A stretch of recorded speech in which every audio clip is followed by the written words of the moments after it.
you've caught me at a good time in my furry journey. Okay, let me just say this right now. Do you want to get into it? Yes. Okay. Yeah, go for it. So I've been dancing this line of, am I a furry? Whoa, he has a furry.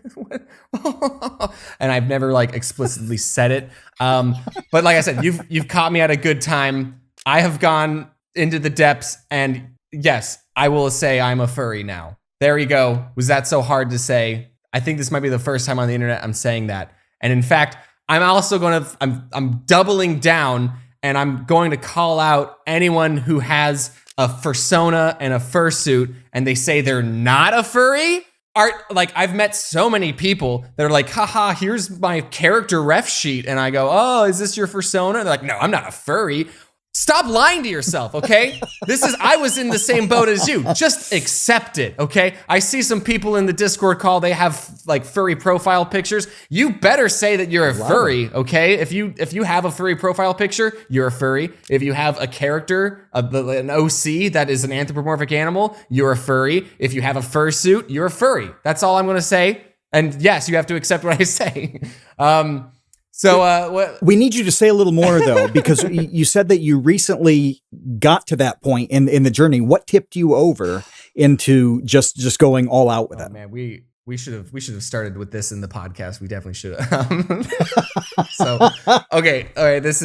Oh boy. Okay, so this is I'm gonna be a little vulnerable for a second. All right. So I know furries. I have furry friends. I've even been to furry conventions before, and this one time there was a furry convention in California, and some furry friends were like staying over at my house, and they brought their fursuits, their full fursuit, okay? The whole zipper and shoes and everything. So there's a fursuit in my house. I'm not stressing out about it, okay? But then that night, those friends were like, hey, do you want to try it on? When is this opportunity ever going to present itself again? Sure, I said, I'll try on a fursuit. Listen, you put on the whole bag. It feels like a carpet, like a big carpet on you, and you're like, oh, that's whatever. Huh? Put on the little gloves. Oh, look at that. I'll have to like do this because there's only 4 paws. Put on the shoes. Okay. And then as soon as the head went on and the zipper went up, James Rallison disappeared from the face of the planet. I was not James Rallison. had become the fursuit. I don't want to say his name because I don't want to dox him or anything, but like all of a sudden, like my legs bent and I started like doing dumb little poses like this. And I understood what all what everyone was talking about, So I don't want to say that is what tipped me over, but that definitely was a turning point, Have any of you ever put on a fursuit or had the desire to put on a fursuit? No. Okay. I guess I have a complex answer. I have a complex answer to this.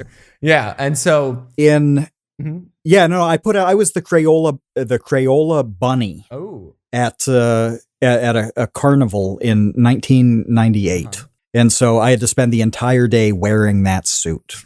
So what does that make me? That's a mascot suit. That's did you have to like pretend to be the character at all? Did you have to like for all the little kids? Yeah. And then like when you have to go, like you're not allowed to talk. So you have to go like, oh, like right. I also did theater in high school. So there's a lot of that I channeled into. That helps. Yeah.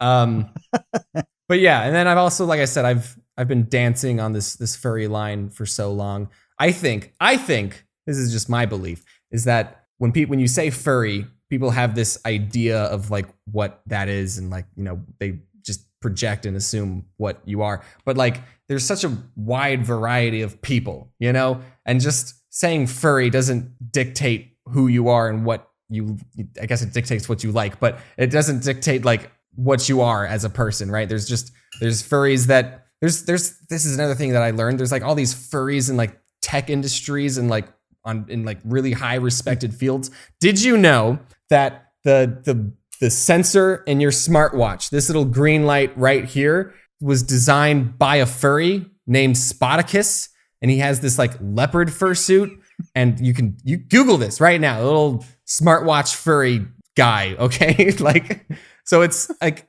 I think so many people are like so quick to like not jump into the furry boat, and I'm sick of it, Kevin. I just want people to just draw dumb little animals and be happy. And so that's what I'll say on the topic. We should start a conspiracy about this, about like you're saying they're everywhere. We should really push that, so like take the anti-Semitic things about Hollywood and be like, furs run Hollywood. Have you furs run the tech industry.